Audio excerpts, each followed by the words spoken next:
صلى الله عليه وسلم لا يؤمن أحدكم حتى أكون أحب إليه من والده وولده والناس أجمعين. وقال عليه الصلاة والسلام لا يؤمن أحدكم حتى يكون هواه تبعا لما جئت به او كما قال صلی اللہ علیہ وسلم. نبی کریم صلی اللہ تعالی علیہ وسلم کی محبت، ان کی عظمت اور ان کی توقیر کا دل میں پیدا ہو جانا ایمان کی شرط اول ہے. اس کے بغیر ایمان کا کوئی تصور نہیں ہے. لیکن حب رسول، عظمت رسول، توقیر رسول کہتے کس کو ہیں، اس کو سمجھنے کی ضرورت ہے. اس لیے کہ جو طبعی تقاضے ہوتے ہیں، شریعت اسلامی طبعی تقاضوں کا ہم سے مطالبہ نہیں کرتی، کیونکہ وہ فطرت میں ہے اور انسان کی فطرت مجبور کرتی ہے، اور اس کے اندر جو کیفیات ہیں وہ استعمال ہوتی رہتی ہیں خود بخود. شریعت ہم سے جن چیزوں کا مطالبہ کرتی ہے وہ ان طبعی امور سے ہٹ کر مستقل امور ہوتے ہیں. اس میں طبیعت کے تقاضوں کی رعایت کر لی جاتی ہے، لیکن طبعی تقاضوں پر اس کی بنا نہیں ہوتی.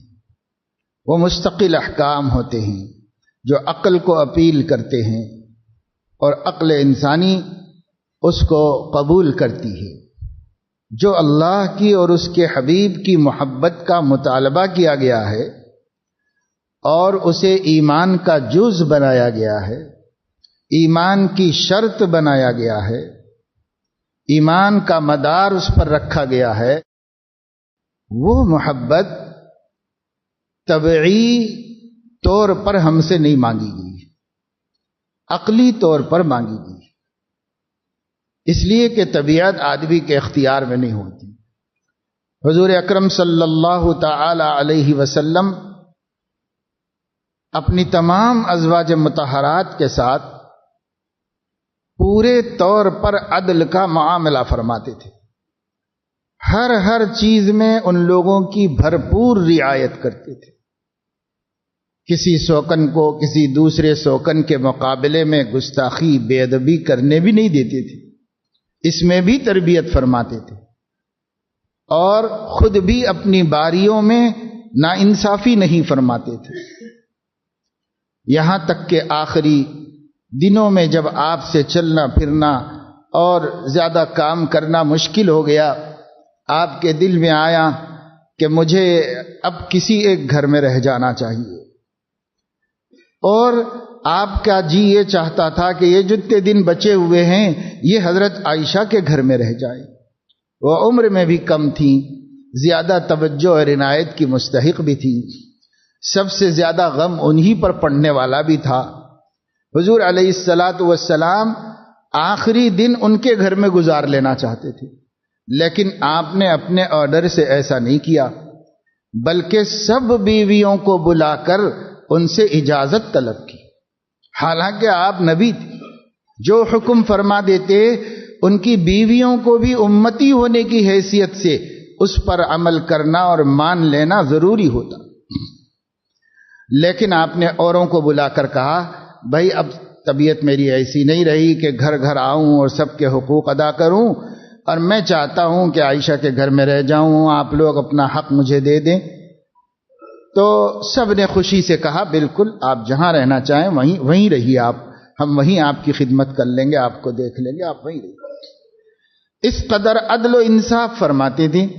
یہ سب عقل اور شریعت کے مطابق تھا، لیکن اس کے باوجود آپ کا دل بھی وہ آپ کے اختیار میں نہیں تھا. تو آپ صلی اللہ علیہ وسلم کا قلبی رجحان حضرت عائشہ کی طرف زیادہ رہتا تھا، جس کو آپ نے اللہ کے حضور پیش کر کے اس سلسلے میں معذرت طلب کی۔ تو یہ حضور علیہ الصلاۃ والسلام کی طبعی تقاضا ہے، اور طبعی تقاضوں کو شریعت میں مطالبہ نہیں کیا گیا ہے، اس کے بارے میں احکام ملحوظ رکھے گئے ہیں، طبیعت کا لحاظ کر کے احکام دیے گئے شریعت کے اندر۔ لیکن ہم سے جو محبت مانگی جاتی ہے وہ یہ غیر اختیاری محبت نہیں مانگی جاتی، ہم سے اختیاری محبت مانگی جاتی، کیونکہ غیر اختیاری نہیں ہے۔ کسی آدمی کو ہو سکتا ہے اپنے بچے ہی اتنے پیارے ہوں کہ وہ اپنے بچوں کی محبت غالب محسوس کرتا ہو نبی کی محبت کے مقابلے میں۔ اگر ایسا ہو اور وہ صرف طبعاً ہو تو اس پر تو کوئی مؤاخذہ نہیں ہے، لیکن عقلاً ہر مومن کے دل میں نبی کی محبت ہر ایک کی محبت سے زیادہ ہو۔ لا يؤمن احدكم حتى اكون احب اليه من والده وولده والناس اجمعين، پوری انسانیت کی محبت کے مقابلے میں نبی کی محبت بڑھ جائے تو ظاہر ہے کہ طبعاً بڑھ جائے تو یہ ایک ایسا مطالبہ ہے جو آدمی کی طاقت میں نہیں ہے۔ عقلاً بڑھ جائے یہ مطالبہ ہے شریعت کا۔ آپ کی عقل یہ فیصلہ کرے کوئی بھی نبی کے مقابلے میں آئے اور وہ نبی کی محبت میں خلل ڈالنے والا ہو تو میں اس کو پیچھے ہٹاؤں گا اور نبی کی محبت کو برقرار رکھوں گا اور اس پر آنچ آنے نہ دوں گا۔ یہ اس کی عقل فیصلہ کر لے، طبیعت میں کچھ بھی آتا ہو، طبیعت کی کمزوری ہے، طبیعت کی مجبوری ہے، اس کو اللہ درگزر کرے گا۔ ہم سے مانگا یہ گیا ہے۔ ہاں، جب آدمی کو نبی کی معرفت ہوتی ہے تو اس کے دل میں طبعاً بھی نبی کی محبت بڑھ جاتی ہے جیسے عقلاً بڑھ جاتی ہے۔ جب معرفت ہوتی ہے نبی ہیں کون، کسی سے بھی محبت اس کے احسان کی وجہ سے ہوتی ہے، اس کی اندر جو کمالات ہیں ان کمالات کی وجہ سے ہوتی ہے، اس کو جمال کا جو حصہ ملا ہے اس جمال کی وجہ سے ہوتی ہے طبعی محبت۔ عقل کا وارفتہ ہو جانا، عقل کا یعنی طبیعت کا قربان ہو جانا، جا کر کے دل کا قربان ہو جانا، یہ اس کو یا تو کمال کی وجہ سے یا جمال کی وجہ سے یا نوال کی وجہ سے، یعنی سخاوت اور احسانات کی وجہ سے ایک سخی ہمارے دل میں محبوب ہو جاتا ہے، چاہے کوئی غیر ہی کیوں نہ ہو۔ بسا اوقات اپنوں سے اور اپنے رشتہ داروں سے زیادہ محبوب ہو جاتا ہے، اور کسی میں کمال ہو تو کمال آدمی کے دل کو کھینچ لیتا ہے اور آدمی اپنوں کو چھوڑ کر اس کا گرویدہ ہو جاتا ہے۔ اور کبھی دل جمال کا دل دادا ہوتا ہے تو کوئی جمیل ہوتا ہے، خوبصورت ہوتا ہے، اس کی خوبصورتی اس کے دل کو اپنی طرف کھینچ لیتی ہے، جذب کر لیتی ہے۔ تو جمال محبت کا سبب ہے یا کمال محبت کا سبب ہے یا جود و سخا اور نوال محبت کا سبب ہے، اور ہمارے آقا میں تینوں چیزیں علی وجہ الاتم موجود تھی، اعلیٰ درجے کی، جس کے مقابلے میں کوئی بھی نہیں تھا۔ وہ جمال جس کا مقابلہ کوئی نہیں کر سکتا تھا، اور جس کو جمال ملا اس جمال سے بھیک مانگ کے ملا، اور جس کو کمال، تو ایسے کمالات جو نبی میں اللہ نے رکھے پچھلے نبیوں میں بھی نہیں تھے تو دوسرا کیا تصور کر سکتا ہے۔ اور جود و سخا کا یہ عالم تھا کہ آسمان کی آنکھوں نے اس دھرتی پر کسی کو ایسا سخی نہیں پایا جتنا سیدنا محمد الرسول اللہ صلی اللہ علیہ وسلم کو سخی پایا، اور نہ قیامت تک۔ تو جب طبعی محبت کے جو تین اہم اسباب ہیں جن پر انسان کا دل کسی پہ بھی جا کے قربان ہوتا ہے، مرتا ہے، وہ نبی میں سب موجود ہے اور اعلیٰ درجے کی موجود ہے، تو ان کو جاننے والا اس کی نظر میں ان کے علاوہ کوئی احب نہیں ہو سکتا۔ لیکن ایک آدمی کو معرفت نہیں ہے تو ہو سکتا ہے کہ وہ ویسی محبت جو انسان میں بے ساختگی پیدا ہوتی ہے وہ اسی نہ پیدا کر سکے، تو ہو سکتا ہے نہ کر سکے کوئی آدمی، حالانکہ وہ مومن ہے اور نبی کو چاہتا ہے، تو اسلام کہتا ہے تمہاری عقل تو یہ فیصلہ کر دے کہ سب سے بڑا محبوب یہی ہے، کیونکہ عقل سے کسی بات کو طے کرنا یہ کوئی مشکل کام نہیں ہے۔ اس لیے حضور علیہ الصلاۃ والسلام کی محبت مطلوب ہے، شرط اول ہے. اگر طبعی ہو جاتی ہے تو یہ تو ہونا ہی چاہیے. اور بڑی خوشی کی بات ہے اور مسرت کی بات ہے کہ اللہ کسی کو اس کے دل ہی کو محبت نصیب کر دے. جیسے آدمی ماں سے محبت کرتا ہے، جیسے اولاد سے کرتا ہے، اس سے کہیں زیادہ اس کے دل میں نبی کی محبت آ جائے. اس لیے میں والدہ و ولدہ والناس اجمعین فرمایا. ماں باپ سے مراد اوپر کے سب بڑے رشتہ دار، اولاد سے مراد تمام چھوٹے جن سے آدمی محبت کرتا ہے.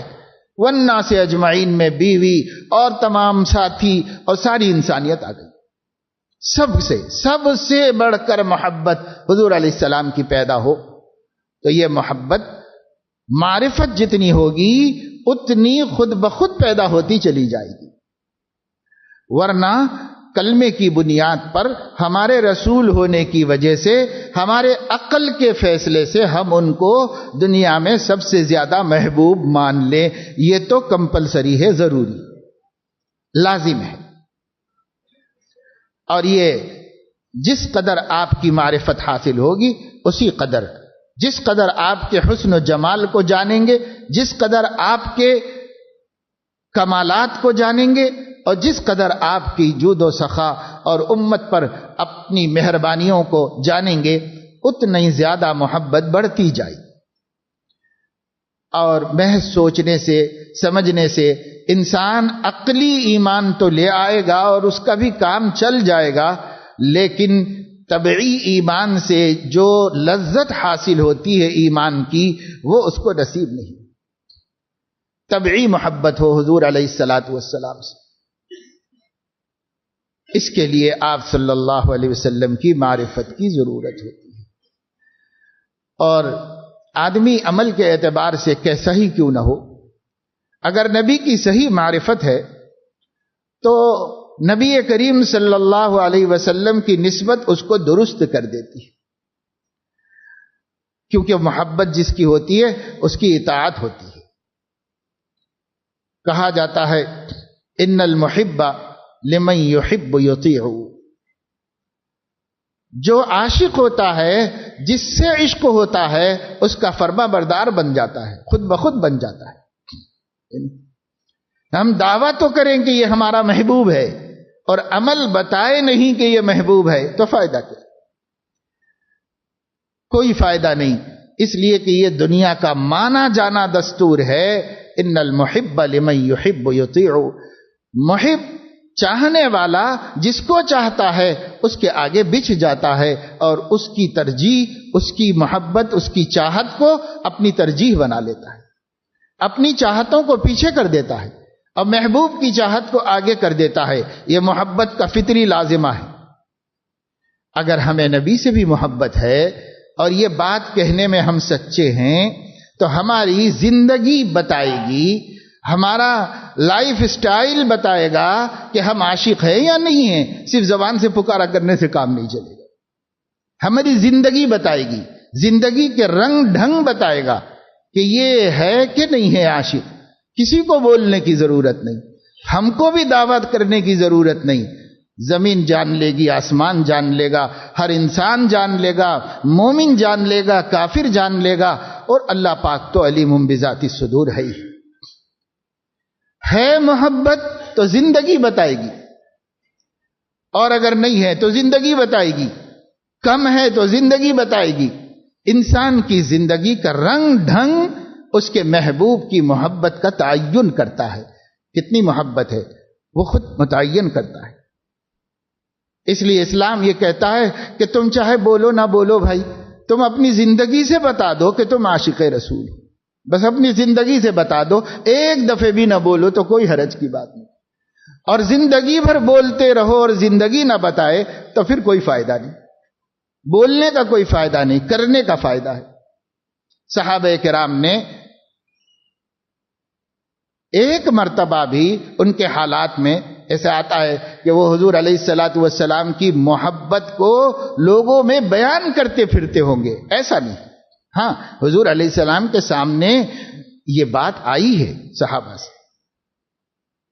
ایک صحابی نے حضور علیہ الصلاۃ والسلام سے قیامت کے بارے میں پوچھا تو آپ نے ارشاد فرمایا ما عادت لہا، کیا تیاری کرے ہو قیامت کے لیے؟ تو انہوں نے کہا تیاری تو یا رسول اللہ کوئی خاص ہے نہیں، اپنے اعمال پہ بھروسہ ہے نہیں، البتہ میں آپ اللہ کو اور اس کے رسول کو اپنے دل سے چاہتا ہوں۔ تو حضور علیہ السلام نے فرمایا خوشخبری ہو کہ المرء مع من احبہ، آدمی اس کے ساتھ ہوگا جس کے ساتھ اس کو محبت ہوگی۔ میرے ساتھ محبت ہے تو میرے ساتھ جنت میں رہو گے۔ اب قیامت کی اور یہ فکر کیا ہے تم کو کہ کب آئے گی، کیسے آئے گی، کیا آئے گی؟ صحابہ فرماتے ہیں ایمان لانے کے دن کے بعد اس دن سے زیادہ ہمیں ہماری خوشی کی کوئی انتہا نہیں تھی، اور خوشی کا کوئی دن نہیں تھا جب حضور یہ فرما رہے تھے کہ میرے چاہنے والے جنت میں میرے ہی ساتھ رہیں گے، کیونکہ ہمیں یہ کھٹکا تھا ان کا مقام کدھر اور ہمارا مقام کدھر، جنت میں بھی جائیں گے تو پتہ نہیں نبی کہاں ہوں گے، ہم کہاں ہوں۔ یہ ڈرتے رہتے تھے صحابہ۔ جب ایک صحابی کے سوال جواب میں آپ نے یہ فرمایا المرء مع من احبہ، آدمی کو جس سے محبت ہوگی وہ اسی کے ساتھ ہوگا، تو صحابہ کہتے ایمان لانے کے دن کے بعد اس دن سے زیادہ خوشی ہمیں کبھی نہیں ہوئی جب نبی نے فرمایا مجھ سے محبت ہو تو میرے ساتھ ہی رہو گے۔ لیکن آپ صحابہ کرام کی اندر جو انہوں نے کہا کہ مجھے آپ سے محبت ہے، تو جس نے یہ بات کہی تھی اس کی زندگی کا انداز ہمیں دیکھنا ہوگا کہ اس نے صرف یہ زبانی جمع خرچ ہی کیا تھا یا واقعی اس کی زندگی میں اس کا یہ دعویٰ ثبوت بنا ہوا تھا۔ پوری زندگی ثبوت تھی حضور علیہ السلام کی محبت۔ اس صحابہ کرام سے ہم کو دیکھنا پڑے گا، سمجھنا پڑے گا۔ اس لیے میں نے آپ سے شروع میں عرض کیا کہ محبت کا مطالبہ ہے، لیکن محبت کا انداز کیا ہونا چاہیے، اس کی حقیقت کیا ہے، اور کس قسم کی محبت کو معیاری محبت قرار دیا گیا ہے، اسے جاننا ہوگا۔ وہ نہیں جانیں گے تو یوں ہی آئیں بائیں شائیں کر کے زندگی ختم ہو جائے گی، نوبت ہی نہیں آئے گی کہ حب رسول کے معیار پر ہمارا ایمان اتر جائے، اس کی نوبت ہی نہیں آئے گی۔ اس لیے ایمان کو عشق مصطفیٰ اور حب رسول پر اتارنے کے واسطے، یعنی اس پر کامیاب کرانے کے واسطے زندگی کی مہلت میں سیکھ لینا پڑے گا۔ تو کس سے سیکھیں بھائی؟ کس سے سیکھیں؟ کون ہے جس کے ایمان کو آسمانوں پر اعتبار دیا گیا ہے؟ کون ہے جس کے عشق رسول کی آسمانوں پر سند ملی ہے؟ تو وہ صرف صحابہ کرام ہیں۔ ان کو دیکھنا پڑے گا، ان سے سیکھنا پڑے گا۔ صحابہ کو دیکھنا پڑے گا، صحابہ سے سیکھنا پڑے گا۔ اور میں گزشتہ جمعے میں عرض کیا ہوں کہ صحابہ کرام کے واقعات اور حالات اور کچھ روایات کو لے کر ہم کھینچ تان کے ہم جو کرنا چاہ رہے ہیں اس کو ثابت کر لیں تو کر لیں، جانیں ہمارا ضمیر جانے، اللہ جانے۔ لیکن واقعہ یہ ہے کہ اللہ کے ہاں جو چیز معتبر ہوگی وہ وہی جو صحابہ کرام جیسی زندگی یہ معتبر ہو، مانگا اس کو جائے گا، مطالبہ اس کا ہوگا۔ وہاں کسوٹی رکھی جائے گی کسی بھی چیز کو دیکھنے کے لیے، جس کو محک کہتے ہیں، کسوٹی کہتے ہیں۔ جیسے سنار کے پاس ایک پتھر ہوتا ہے اور جب کوئی سونا لے کے جاتا ہے تو وہ اس پر ایک لکیر بناتا ہے اور اس کا ریٹ بتا دیتا ہے کہ کتنا اصلی ہے کتنا کھوٹا ہے۔ یہ صحابہ کی محبت رسول قیامت تک کے آخری مسلمان کے حب رسول کا محک ہے، کسوٹی ہے۔ اللہ اس پہ ہی لگا کے دیکھے گا، اس پہ ہی لگا کے دیکھیں گے سب۔ اگر اس سے میل کھاتا ہے، جتنا میل کھاتا اتنا اصلی، باقی سب کھوٹ۔ ہر مومن کے دل میں محبت ہے، لیکن جتنی ہے اس پہ بتا دے گا اتنی ہے، 10%، 20%، 30%، وہ متعین کر دے گا۔ وہ پتھر صحابہ کے حب رسول کا محک ہے، اسی پہ رکھ کے اللہ دیکھے گا۔ اور یہ بات ہمیں فرضی نہیں کہہ رہے، یہ بات قرآن میں اللہ خود کہہ رہا ہے۔ اللہ خود کہہ رہا ہے۔ یہود و نصارہ کے بارے میں فرمایا اگر اب بھی یہ لوگ ایمان لاتے ہیں ایسا ایمان جیسا اے صحابہ تم لائے ہو تو اللہ ان کو ہدایت یاب کر، نہیں تو ان کی ہدایت کا کوئی اعتبار نہیں۔ بمثل ما آمنتم بہ، یہ صحابہ سے کہا گیا، تمہارے جیسا ایمان لائیں گے تو وہ بھی ہدایت پا جائیں گے، تمہارے جیسا نہیں تو وہ ہدایت یاب نہیں۔ اب معلوم ہوا کہ کسوٹی ہے صحابہ کا ایمان ہمارے ایمان کے واسطے، اور صحابہ کا عشق رسول ہمارے عشق رسول کے واسطے، صحابہ کا عقید آخرت ہمارے عقید آخرت کے واسطے، صحابہ کے اعمال ہمارے اعمال کے واسطے، صحابہ کا ظاہر صحابہ کا باطن سب محک ہے، کسوٹی ہے۔ اسی کسوٹی پر ہم سب کسے جائیں گے اور ہم سب کو اللہ تعالیٰ گھس کر دیکھے گا کیسا ایمان ہے، اسی کے مقابلے میں ہے یا نہیں؟ کیوں؟ اس واسطے کہ ان کو براہ راست نبی نے بنایا ہے۔ جس کو نبی نے بنا دیا ہے اس میں کوئی کمی نہیں ہو سکتی، اور ہم لوگ تو بعد والوں سے بنے ہیں، ہمارے اندر کمی ہو سکتی ہے۔ اس لیے دیکھا جائے گا تو صحابہ کرام پر دیکھا جائے گا کہ یہ صحابہ کے مطابق ہے نہیں ہے۔ اب جب جو کچھ ہم عشق رسول کے نام پہ کرتے ہیں، قیامت میں اللہ صحابہ کے عشق رسول پہ رکھ کے دیکھے گا۔ میل کھا گیا تو قبول ہو جائے گا، میل نہیں کھا گیا تو منہ پہ مار دیا جائے گا، رد کر دیا جائے گا، چاہے آپ کتنی خوشی سے کیے ہو۔ ہماری عقل بھی معیار نہیں اور ہماری خواہش بھی معیار نہیں، صحابہ کرام کی سمجھ معیار بنائی گئی۔ کیوں؟ اس واسطے کہ ان کی سمجھ بھی معیار نہ ہوتی، مگر نبی موجود تھے، غلط کو غلط کرتے تھے اور صحیح کو صحیح کہتے تھے اور فوراً درست کر دیتے تھے۔ چونکہ درست کرنے والے کے سامنے ان کا کام مکمل ہوا ہے دین کا، اس واسطے ان لوگوں کی سمجھ کا بھی اعتبار ہے، رائے کا بھی اعتبار ہے، قول کا بھی اعتبار ہے، عمل کا بھی اعتبار ہے، ان کے ہر چیز کا اعتبار۔ اگر وہ غلط ہوتے تو نبی صحیح کر دیتے ان کو، اس لیے ان کا اعتبار کر لیا گیا۔ اب اس کے بعد تابعین کا بھی اعتبار نہیں، تبع تابعین کا بھی اعتبار نہیں، کسی کا بھی نہیں، صرف صحابہ حجت ہے اور صحابہ کا اعتبار ہے۔ اس لیے ہمیں ان سے سیکھنا چاہیے۔ اگر ہم ان سے سیکھنے میں کامیاب ہوئے تو اللہ تبارک و تعالی شانہ ہمیں کامیاب کرے گا، اور نہیں تو پھر ہماری اپنے خیالات ہی رہ جائیں گے یہ، اور اللہ کے ہاں جب ایک کسوٹی ہے تو ہمیں کسوٹی کوالٹی بنانی پڑے گی۔ اللہ تعالیٰ ہر حب رسول کو قبول کرنے کے لیے تیار نہیں ہے۔ صحابہ جیسی محبت کو قبول کرنا چاہ رہا تو کوالٹی دی گئی ہے، آپ کو کوالٹی مینٹین کرنا پڑے گا، تب جا کر وہ قبول ہوگا، نہیں تو قبول نہیں۔ یہ ایسا ہے جیسے آپ نے کسی کمپنی کو آرڈر دیا اور اس نے آپ کے سامنے لا کے سیمپل رکھا اور آپ نے اس میں سے ایک کو پسند کر کے کہا مجھے اس طرح کا اتنا مال چاہیے، اور اگر وہ لے کے آئے گا مال تو آپ اس کے موافق ہے یا نہیں دیکھیں گے، موافق ہے تو یہ مال لیں گے، نہیں ہے تو سب ریجیکٹ کریں گے، اس کی کوئی قیمت نہیں ادا کریں گے۔ وہ چاہے کتنا ہی سر پیٹے کہ میرا اتنا پیسہ خرچہ ہو گیا، تو آپ کہیں گے میں تو ایک معیار دے چکا تھا، اس معیار پہ نہیں ہے، میں نہیں لوں گا، میرا کوئی قصور نہیں، تو ڈوب گیا ہوگا تو مجھے کیا کرنا ہے، تم مر گیا تو مجھے کیا کرنا ہے۔ اللہ تبارک و تعالی شانہ کے پاس بندہ کہے اللہ پوری زندگی لٹا کے آیا ہوں، نہیں میں نے تو آپ کو سیمپل دیا تھا، آپ سیمپل کے مطابق مال نہیں لائے، یہ زندگی ریجیکٹ ہے، ہمیں قبول نہیں، اللہ تعالیٰ واپس کر دیں گے، چاہے تڑپو، چاہے رو، چاہے خون بہاؤ، اللہ تعالیٰ کو اس سے کوئی مطلب نہیں۔ اللہ فرمائے گا میرا نمونہ ہے، اسی نمونے پہ آنا پڑے گا، اور اس نمونے پہ نہیں آؤ گے تو تمہارے اپنے کتنے ہی عقلمند کے فیصلے ہوں گے، ساری دنیا کے عقلمند مل کر حب رسول کا ایک طریقہ مقرر کریں، اور ایک صحابہ نے مقرر کیا ہے، اللہ کے ہاں صحابہ والا قبول ہے اور ساری دنیا کے عقلمندوں کا جہنم میں ہے، اللہ کو اس سے کوئی مطلب نہیں۔ اللہ نے اپنا نمونہ دیا ہے اور اپنے نمونے پر عمل چاہتا ہے، اور اس کے خلاف ہے تو اللہ تعالیٰ نہیں چاہتا اس عمل کو، تم چاہے زندگی برباد کر لو اس کے پیچھے، اللہ کے ہاں اس کا کوئی وزن نہیں، اس کا کوئی وزن نہیں۔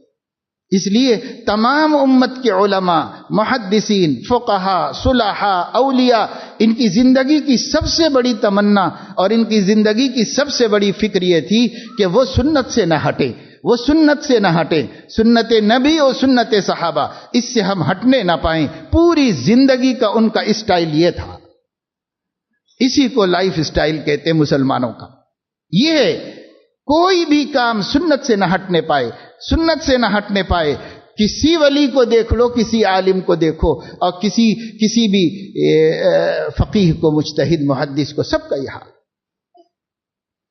آپ امام بخاری کے حالات پڑھ لیجئے، امام مسلم کے پڑھیے، امام ترمذی کے پڑھیے، کتنے بڑے بڑے محدثین ہوئے ہیں، کیسے بڑے بڑے اللہ والے ہوئے ہیں۔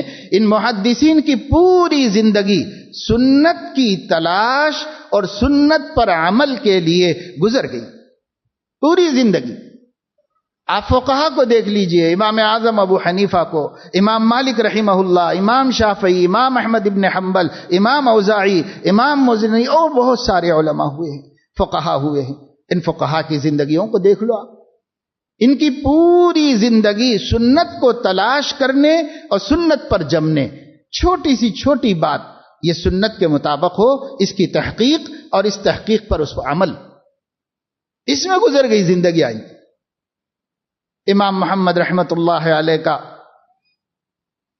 وصال ہو رہا تھا تو امام محمد رحمت اللہ علیہ اپنی زندگی کے آخری گھڑیوں میں بھی مکاتب کے ایک مسئلے کے بارے میں غور کر رہے تھے۔ مکاتب اس کو کہتے ہیں جس غلام کو کسی نے یہ کہہ دیا ہو یا لکھ کر دے دیا ہو کہ اتنا پیسہ دے دو، اس کے بعد تم آزاد۔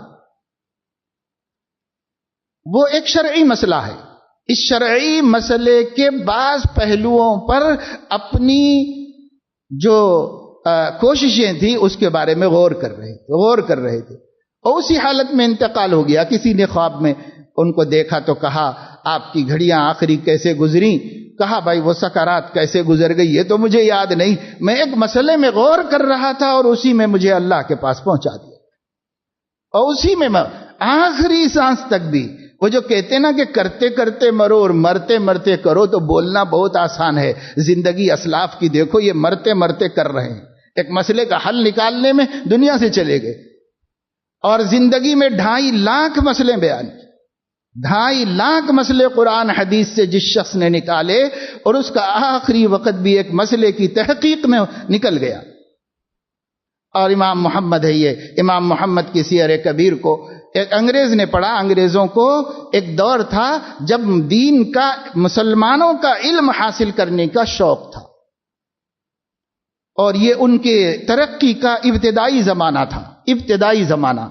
ان لوگوں نے عربی زبانیں سیکھی، یورپ میں عربی کے انسٹیٹیوٹ قائم کیے گئے، عربوں کو بلا کر رکھا گیا، اور ان لوگوں نے عربی زبان سیکھی، بڑے بڑے ماہر ہوئے ہیں عربی زبان کے، اور عربی زبان اور اسلامی علوم پر کئی انگریزوں کی ایسی عظیم کتابیں ہیں کہ مسلمان آج تک اس سے فائدہ اٹھا رہے ہیں، تاریخ میں ہیں، لغت میں ہیں، عربی زبان کی نزاکت اور ادب پر ہیں کتابیں انگریزوں کی۔ انہوں نے عربی سیکھ کر پھر اس پر کام کیا ہے، اور قرآن حدیث پر بھی انہوں نے کام کیا ہے۔ پورے قرآن مجید کا جو انڈیکس تیار کیا ہے وہ ایک انگریز ہے جس نے تیار کیا ہے۔ اسی طریقے سے اور لوگوں نے کام کیا، عربی زبان انہوں نے سیکھی، ان کا ایک ذوق تھا، شوق تھا، وہ مسلمان تو ہوئے نہیں لیکن انہوں نے ان چیزوں سے علم حاصل کر کے فائدے اٹھائے۔ تو ایک انگریز نے اسلامک لا، اس کو فقہ کہتے ہیں، فقہ کی کتابیں پڑھ رہا تھا، اسلامی قوانین کا مطالعہ کر رہا تھا، اس میں مہارت حاصل کرنا چاہتا تھا، تو عربی سیکھ کر اس نے کتابیں پڑھی۔ امام محمد کی ایک کتاب ہے السیر الکبیر، اس کتاب کا اس نے مطالعہ کیا، لاکھوں جزیات اسلامی قوانین کے اس کے اندر بیان تھے۔ اس کو پڑھتے پڑھتے پڑھتے پڑھتے حیران ہو گیا، اور ایک دن جب مسلمانوں سے اس کی ملاقات ہوئی تو اس نے اپنے جذبات کا اظہار کیا، ھذا شأن محمدکم الصغیر فکیف شأن محمدکم الکبیر، یہ تمہارے چھوٹے محمد کا علم ہے، تمہارے بڑے محمد کا علم کتنا ہوگا؟ اصل محمد کو اللہ نے کیا علم دیا ہوگا؟ یہ تمہارے چھوٹے چھوٹے علماء کا علم ہے۔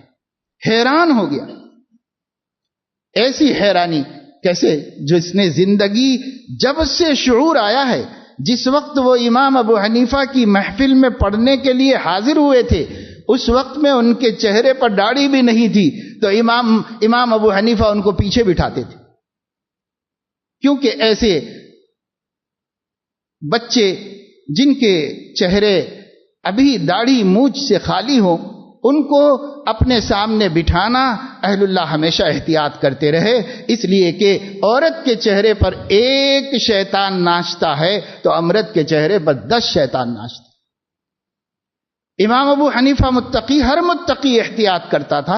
امام ابو حنیفہ رحمہ اللہ نے فرمایا تم پیچھے بیٹھا کرو، پیچھے سے سنا کرو، سامنے نہیں بیٹھا کرو شاگردوں کے ساتھ، پیچھے بٹھایا، اور وہ بالغ ہوئے اچھے خاصے عالم بننے کے بعد، اور مجلس میں بیٹھے ہوئے تھے، ایک مسئلہ سنا کہ ایک رکعت کے بقدر بھی وقت مل جائے تو وہ نماز فرض ہو جاتی ہے، تو مجلس میں سے اٹھ کے گئے اور پھر واپس آئے.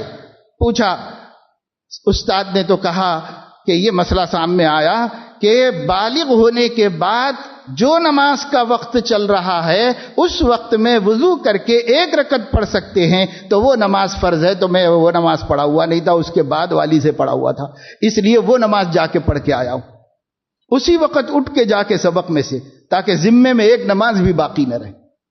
آ کے پھر بیٹھے اور پھر سبق میں شریک ہوئے. پھر جب ذرا عمر بڑی ہوئی، داڑھی واڑی نکلی، تو شام میں بیٹھنے لگے اور پھر اتنے بڑے امام ہوئے، اتنے بڑے عالم دین ہوئے کہ ان عالم دین کی زندگی پوری اس میں گزری. اب مر رہے تھے تو بھی فقہ کے ایک مسئلے میں غور و فکر کر رہے تھے، اسی حال میں روح نکل گئی. اور امام ابو یوسف رحمہ اللہ سے ملنے کے لیے امام ظفر آئے تو آپ نے فرمایا کہ بھائی وہ جو رمی جمار ہے حج میں، شیطانوں کو کنکری مارنا ہے، تو وہ سواری پر سوار ہو کے افضل ہے یا پیدل افضل ہے؟ راکبن افضل ہے یا ماشین افضل ہے؟ انہوں نے کہا راکبن تو کہا صحیح نہیں، انہوں نے کہا ماشین تو کہا صحیح نہیں. کہا آپ بتائیے کیا ہے؟ تو فرمایا کہ جہاں دعا ہے وہاں پر جو ہے ماشین راکبن افضل ہے، اور جہاں دعا نہیں ہے وہاں پر راکبن افضل ہے، اور جہاں دعا ہے ماشین افضل ہے. اپنا فیصلہ سنایا. اور وہ کہتے ہیں کہ ابھی میں باہر بھی نہیں آیا تھا، دروازے ہی پر عورتوں کے رونے کی آواز آئی، پھر رک کے معلوم کیا تو روح پرواز ہو چکی.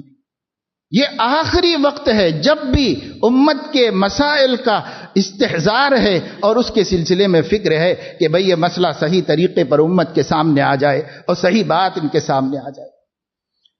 اس طرح لوگ کرتے کرتے مر گئے. یہ عشق مصطفیٰ ہے، آپ اس کو رسول کی محبت میں شمار ہی نہیں کرتے. آپ اس خدمت کو نبی کی، رسول کی محبت میں شمار ہی نہیں کرتے. آپ جو ہے روافظ کی طرح یاد حسین میں واویلا مچانے کو سمجھتے ہیں کہ جو ہے یہ محبت ہے. ان کو کس نے کہا ہے کہ روتے رہو قیامت تک؟ لیکن وہ سمجھتے ہیں کہ یہی یاد حسین ہے اور یہی عشق علی ہے. وہ یہ سمجھتے ہیں. ہم کیا سمجھ، ہم بھی وہی سمجھ رہے ہیں کہ ہم روئیں گے نہیں، ہم ہنس رہے ہیں، ہم مسکرا رہے ہیں، ہم جو جی میں آیا وہ کر رہے ہیں، کھا رہے ہیں، پھر رہے ہیں، مارے پھر رہے ہیں، موٹر سائیکلیں چلا رہے ہیں، ریسنگ کر رہے ہیں، لوگوں کو، انسانوں کو حیران پریشان کر کے رکھے ہوئے ہیں. ہم اس کو سمجھتے ہیں جیسے رافضیوں نے اس کو سمجھا، ہم نے اس کو سمجھا. یہ ہمارا سمجھنا، ان کا سمجھنا معتبر نہیں. صحابہ کا سمجھنا معتبر ہے، علماء کا سمجھنا معتبر ہے، فقہا کا سمجھنا معتبر ہے، محدثین کا سمجھنا معتبر ہے. امام مسلم رحمت اللہ علیہ کو ایک حدیث کی سند کی فکر ہوئی اور وہ ان کے ذہن میں نہیں آ رہی تھی، تو ان کے گھر میں جتنا لکھا ہوا سرمایہ تھا، جس چیز پر اس زمانے میں لکھے کرتے تھے، کاغذات موٹے موٹے ہوتے تھے، گھر میں کمرہ بھر کے رکھنا پڑتا تھا.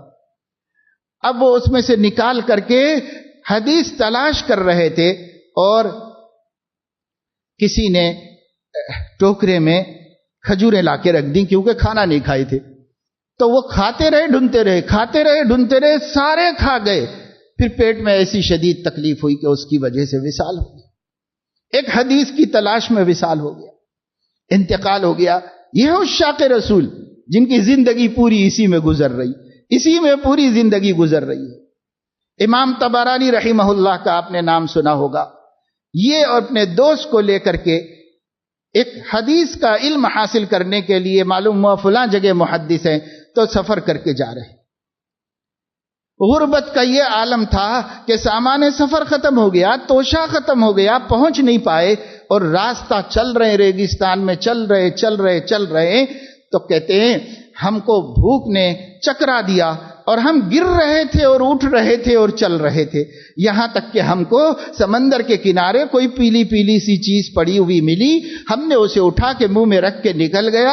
اللہ کی قسم، اللہ جانتا ہے وہ کیا ہے، ہمیں نہیں معلوم. ہم تو اس کو کھا گئے بھوک مٹانے کے واسطے، اس لیے کہ یہ معلوم تھا کہ جب آدمی اتنا مستر ہو جائے تو حرام حلال ہو جاتا ہے. ہم نے اسے اٹھا کر کے کھا لیا ہے. وہ حلال تھا، حرام تھا، کھانے کی چیز تھی یا زہر تھا، کچھ ہمیں نہیں پتا.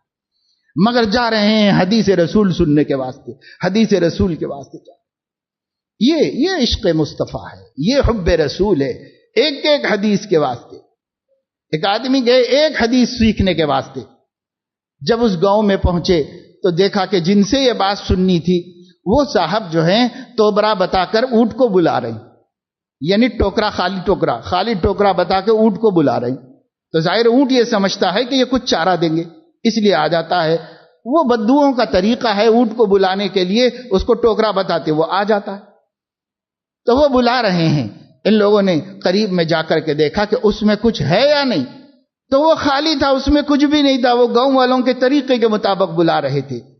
وہ وہاں سے واپس ہو گئے، پورا سفر کر کے تھک گئے تھے، الٹے پاؤں سفر واپس کیا، یہ کہتے ہوئے کہ جو آدمی اونٹ کو دھوکہ دے سکتا ہے وہ ہمارے نبی کی حدیث کیسے صحیح بیان کر سکتا ہے؟ ہم اس سے حدیث نہیں لیں گے، ہم حدیث نہیں لیں گے۔ پورے سفر کی مشقت کے بعد سن تو لیتے، کم سے کم سنا بھی نہیں، واپس چلے گئے۔ جس نے جانور کو دھوکہ دیا ہے وہ انسانوں کو بھی دھوکہ دے سکتا ہے، ہم حدیث نہیں سنیں گے ان سے، واپس چلے۔ یہ عشق رسول۔ آج صاحب کرنے کا نہ کرانے کا، بس 360 دنوں میں سے ایک دن اچھل کود لو اور نعرے رسالت یا رسول اللہ کہتے رہو، اور کھاؤ پیو خوشیاں مناؤ، نہاؤ دھو اچھے کپڑے پہن لو، اور باقی 359 دنوں میں نبی کون، اس سے کوئی مطلب نہیں، ان سے کوئی تعلق نہیں۔ یہ اسلام ہے، یہ حب رسول ہے، یہ حضور اکرم صلی اللہ علیہ وسلم کے چاہنے والوں کی چالیں ہیں، یہ عشاق رسول کا لائف سٹائل ہے؟ یہ نہیں ہے۔ ہمیں دیکھنا پڑے گا صحابہ کرام کا کیا طریقہ کار تھا، عاشقانہ انداز تھا، وہ کیسے نبی پاک صلی اللہ علیہ وسلم کی محبت کا دم بھرتے تھے، اور کیا ہوتا تھا، ہمیں دیکھنا ہوگا۔ وہی معیار ہے اور اسی معیار پہ اللہ قبول کریں گے۔ اور اگر کوئی اور معیار ہے تو ہم ساری دنیا کے علماء سے جاننا چاہتے ہیں، پوچھنا چاہتے ہیں کہ بھائی اگر آپ عالم دین ہیں، قرآن و حدیث کے ماہر ہیں، ہم صرف ایک سوال کرتے ہیں، کیا صحابہ کے علاوہ بھی کوئی رسول اللہ صلی اللہ علیہ وسلم کے عشق میں آگے بڑھ سکتا ہے اور کوئی اور بھی اسوہ ہو سکتا ہے؟ ساری امت کے لیے سوائے صحابہ کے کوئی اسوہ نہیں ہے۔ اگر کسی عالم کے پاس اس کے علاوہ کوئی بات ہے تو آپ پوچھئے، ہم جاننا چاہتے ہیں۔ ہمیں نہیں معلوم کہ امام شافعی کے پاس کوئی اور اسوہ ہے، امام ابو حنیفہ کے پاس اس کے علاوہ کوئی اسوہ ہے، امام احمد کے پاس کوئی اور اسوہ ہے، امام مالک کے پاس کوئی اور اسوہ ہے، اور امام ابن تیمیہ کے پاس کوئی اور اسوہ ہے، یا یہ کہ شیخ عبد القادر جیلانی کے پاس کوئی اور اسوہ ہے، یا یہ کہ سلطان نظام الدین اولیاء کے پاس، خواجہ معین الدین اجمیری کے پاس، سارے صوفیاء، سارے علماء، سارے محدثین، سارے فقہا سے پوچھو، اس ایک اسوہ کے علاوہ کوئی اسوہ عشق رسول کا معتبر نہیں ہے۔ ہوں گے نمونے ہزار، لیکن معتبر نہیں ہے، معتبر ایک ہے۔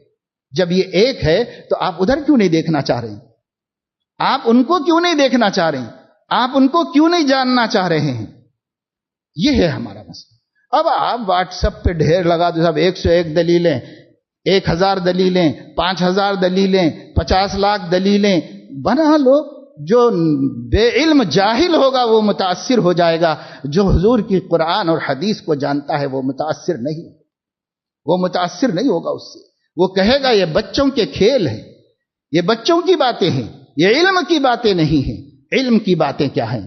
علم کی باتیں صحابہ سے پوچھو، قرآن حدیث سے پوچھو، محدثین سے پوچھو، فقہا سے پوچھو، وہی ہیں ہمارے نبی کے دین کے امین، ان سے پوچھو وہ کیا کہتے ہیں، وہ کیا کرتے ہیں، یہ ہمارے لیے اسوہ ہے۔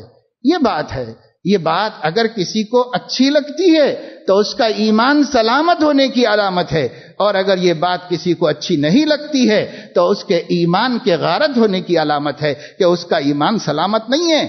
اگر ایمان سلامت ہوتا تو یہ صداقت، یہ سچی بات جس کو پوری امت کے علماء مانتے ہیں، وہ ماننے میں کیوں ڈگمگا رہا ہے، کیوں آگے پیچھے ہو رہا ہے؟ معلوم ہوتا ہے کہ اس کا ایمان کمزور ہو گیا ہے، ایمان مضبوط نہیں ہے۔ ہم ایمان کی نفی نہیں کرتے، ایمان والوں کی، سب ایمان والوں کو ایمان والا مانتے ہیں۔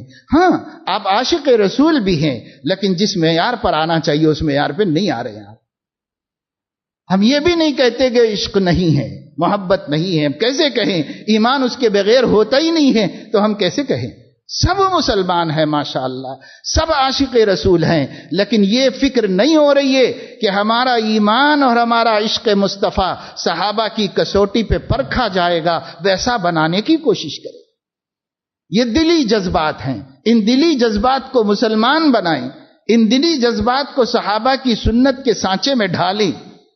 یہ ہے ہماری ذمہ داری، اس کے لیے ہم کو فکر کرنا چاہیے اور کوشش کرنا چاہیے۔ ورنہ بھائی اگر کوئی آدمی مسلمانوں کو نفرت سے دیکھتا ہے اور مسلمانوں کی تحقیر کرتا ہے اور مسلمانوں کی بدعملیوں کی وجہ سے بھی انہیں برا سمجھتا ہے تو وہ خود اللہ کا مجرم ہے۔ ہمیں سب مسلمانوں کی عزت کرنی چاہیے، سب مسلمانوں کا احترام کرنا چاہیے۔ ہم صرف یہ کہنا چاہتے ہیں جہالت نے ان کے جذبات کو صراط مستقیم سے ہٹایا ہے، باقی وہ بھی مومن ہیں اور عاشق مصطفیٰ ہے۔ علم کی کمی نے بے راہ روی پر ان کو ڈالا ہے، ورنہ صحیح راستہ یہ ہے جو صحابہ چل کے گئے، یہ صحیح راستہ ہے۔ اس راستے پر الحمدللہ ہم چل رہے ہیں اور ان سب کو دعوت دے رہے ہیں کہ سب بھی اسی راستے پہ چلیں۔ باقی نفرت کسی مسلمان سے مسلمان کو حلال نہیں، کسی مسلمان کو بدنام کرنا، بے عزت کرنا کسی مسلمان کے لیے جائز نہیں۔ کعبۃ اللہ کا جتنا احترام ہے اس سے بڑھ کر ایک مومن کا احترام ہے، چاہے وہ مومن اپنے اعمال کے اعتبار سے غلط راستے ہی پر کیوں نہ ہو۔ اس مومن کا ایمان قابل احترام ہے، اس مومن کے دل کے اندر جو نبی کی محبت ہے وہ قابل احترام ہے، اس کا احترام کرنا چاہیے۔ ایسا نہیں ہے کہ جو زبان پہ آئے مسلمانوں کے بارے میں ہم بولیں۔ یہ جو واٹس ایپ کے اوپر موافق مخالف چلتے رہتے ہیں، سب غلو مبالغہ میں مبتلا ہو کر کے افراط و تفریط کی باتیں کرتے ہیں۔ اتنی دعوت دو کہ بے شک آپ مومن ہیں، بے شک آپ عاشق رسول ہیں، ہم اس کا احترام کرتے ہیں، پر میرے پیارے اللہ کے نبی کا عشق اور اللہ کے نبی پر ایمان یہ صحابہ کا معتبر ہے، تم صحابہ والے طریقے پہ آ جاؤ۔ اتنی دعوت دو، لیکن یہ جو باتیں ہیں اور کسی کے محبت کو، کسی کے ایمان کو برا بھلا کہنا ہے، ان کا مذاق اڑانا ہے، ان کی تنقیص و توہین کرنا ہے، یہ جو کچھ واٹس ایپ پر ہو رہا ہے، سوشل میڈیا پر ہو رہا ہے، یہ بھی ایمان والوں کا کام نہیں اور یہ بھی عاشقان مصطفیٰ کا کام نہیں، یہ بھی غلط ہو رہا ہے۔ اور جو لوگ اپنی جہالتوں پر مصر ہیں وہ بھی غلط کر رہے ہیں۔ باقی سب مسلمان ہیں، ہر مومن کی یہ تمنا، ہماری بھی آرزو یہی ہے، اللہ ہمیں بھی اور سارے ایمان والوں کو اور سارے نبی کے نام لینے والوں کو مرنے سے پہلے اس مقام پر لائے کہ قیامت میں جب نبی سے ملاقات ہو تو وہ راضی ہو جائیں اور جب اللہ کے سامنے جائیں تو اللہ خوش ہو جائے۔ سب کو لائے اللہ پاک اس راستے پر، یہ ہماری دعا اور یہی تمنا ہونی چاہیے۔ مسلمانوں کا مذاق اڑا کر، مسلمانوں کی جذبات اور عزتوں سے کھیل کر کوئی اللہ رسول کا پیارا نہیں بن سکتا۔ سب مسلمان ہیں، مسلمانوں کا احترام کیجیے، ایمان کا احترام کیجیے، ان کے عشق مصطفیٰ کا احترام کیجیے، یہ ہماری ذمہ داری ہے۔ اور اس کے ساتھ ساتھ ہم اس بات کی کوشش کریں اور ہم اپنے آپ کو بھی اور آپ کو بھی دعوت دیتے ہیں اور دیتے آ رہے ہیں برسہ برس سے کہ ہم سب اس بات کی کوشش کریں ہمارا ہر عمل صحابہ کی عمل کی کسوٹی پر صحیح اتر جائے، کیونکہ اللہ تعالیٰ نے وہ کوالٹی ہم کو دی ہے، اس کوالٹی پر ہی اللہ ہمیں قبول کرے گا، اور اس کے خلاف ہوگا تو اللہ ہمارا مال قبول نہیں کرے گا۔ ایمان کا مال، اعمال کا مال، عشق رسول کا مال اللہ قبول نہیں کرے گا اگر کوالٹی مینٹین نہیں کریں گے تو قبول نہیں کرے گا۔ وہ کوالٹی کیا ہے؟ وہ صحابہ کرام کی محبت، صحابہ کی نمازیں، صحابہ کی اطاعت، صحابہ کی فرما برداری، صحابہ کا عشق رسول، صحابہ کا نبی کے لیے اپنے آپ کو قربان کرنا۔ وہ دیکھو، وہ دیکھیں گے تو ہمیں اپنے آپ پر اتنی شرمندگی ہوگی کہ ہم ان سے خطرے کو سمندر سے جو نسبت ہے وہ نسبت بھی نہیں پیدا کر سکے اب تک، اور زندگیاں گزر رہی ہیں۔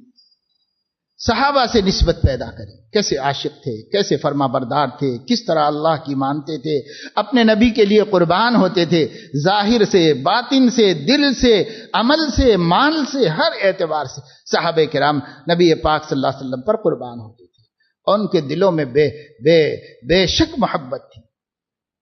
میں گزشتہ بھی سنا چکا ہوں آپ کو، اور ایک بات کہہ کر اپنی بات ختم کرتا ہوں کہ جس وقت حضور علیہ الصلاۃ والسلام نے اپنی زندگی کے آخری دن، پیر کے دن، صبح فجر کی نماز کے وقت میں، اسی دن چاشت کے وقت آپ دنیا سے پردہ فرما گئے. وہ آخری دن تھا اس دنیا میں زندگی کا. اس کی فجر میں، کیونکہ آپ 4 دن سے مسجد میں نہیں تشریف لا رہے تھے، تو اس کی فجر میں اپنے دونوں ہاتھ چوکھٹ پر رکھ کر پردہ ہٹا کر مسجد کے اندر دیکھا. مسجد میں فجر کی نماز ہو رہی تھی، صدیق اکبر نماز پڑھا رہے تھے اور تمام صحابہ نماز میں موجود تھے. مسجد نبوی شریف بھری ہوئی تھی، بازو لگا ہوا حضور کا گھر تھا، حجرہ عائشہ. اس میں سے حضور علیہ السلام نے بہت نقاہت کمزوری کے باوجود اپنے بعد مسلمانوں کی نماز کا کیا حال ہے، حضور علیہ السلام کا جی دیکھنے کو چاہا اور اپنی امت کو دیکھنے کو چاہا.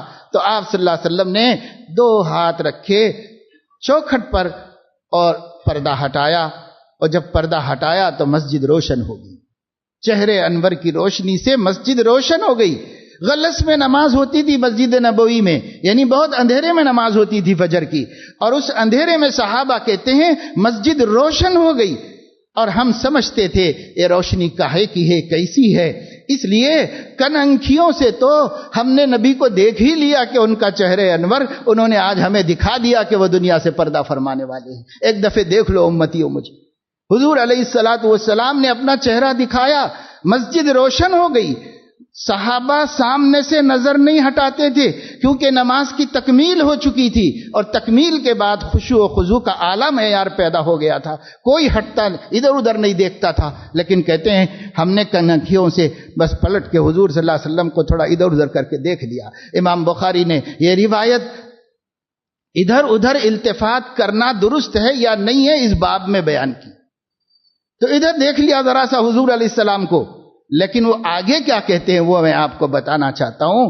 آگے راوی کہتے ہیں کہ اللہ نے اس دن تو ہمیں بڑی آزمائش میں ڈال دیا، حضور کو دیکھنے کی تمنا میں ہم نمازیں ہی توڑنے کے قریب ہو گئے. لیکن حضور نے فرمایا اپنے حال پہ قائم رہو، تو نمازیں قائم رکھی. یہ 2 چیزوں کو یہاں دیکھ لیجئے. محبت کے جذبات میں ہیجان ہوتا ہے، تموج ہوتا ہے، موجیں مارتی ہے محبت اور آدمی بے قرار ہو جاتا ہے. لیکن آگے حکم آتا ہے تو حکم کے سامنے اس بے قراری کو قرار ہو جاتا ہے. یہ ہے معیار صحابہ کرام کی محبت کا. واقعی ہم عاشق رسول ہیں، اور حضور علیہ السلام کی دیدار کو، زیارت کو، ان کی یاد کرنے کو، جیسے وہ کہہ رہے ہیں نا، اپنے دل کا حال بتا رہے ہیں. اللہ نے آزمائش میں ڈال دیا. ہم تو نمازیں توڑ کر اپنے نبی کی زیارت کے لیے پہنچنا چاہتے تھے، لیکن حکم ملا نماز قائم رکھو تو ہم نے فوراً اس اشارے کو قبول کیا. آج ہم نبی کے اشارے پر تو کیا اپنی جذبات کو قربان کر سکتے، نبی کے صریح احکام پر بھی اپنے جذبات قربان نہیں کر سکتے. یہ دونوں چیزیں کیسے جمع ہوں گی؟ دیکھنے کو بہت متضاد چیزیں. حکم ماننا اور جذبات پہ قابو پانا، دونوں چیزیں. یہ ہے صحابہ کرام کا حال. جذبات تو ان کے یہ ہیں کہ وہ نماز بھی توڑ دینے کو تیار ہیں حب رسول میں، زیارت نبی کے خاطر. لیکن ان کی وفا اور اطاعت کا یہ حال ہے، ایک اشارہ ملا تو سب جذبات کو اندر دبا لیا اور اس کے بعد نماز پوری کر دی. ہم آپ ہوتے تو ہم گنبد خضرا دیکھ کے بھی جذبات پہ قابو نہیں پا رہے. صحابہ نبی کے چہرے انور کے ظاہر ہونے کے بعد بھی جذبات پہ قابو پا کر وفا اور اطاعت کا حق ادا کر رہے. یہ ہے ایمان، یہ ہے اسلام. اس فرق کو اگر ہم نہیں سمجھیں گے تو میرے دوستو بڑے گھاٹے میں رہیں گے، خسارے میں رہیں گے. اللہ پاک ہم سب کے قلوب میں موجود ایمان کو باقی رکھے اور اسے ترقی نصیب فرمائے. ہمارے دلوں میں موجود عشق رسول کو اللہ تعالیٰ باقی رکھے اور اس میں بے انتہا اضافہ فرمائے اور اس کی کوالٹی کو اللہ کی پسند کے مطابق بنا دے. وآخر دعوانا الحمد للہ رب العالمین.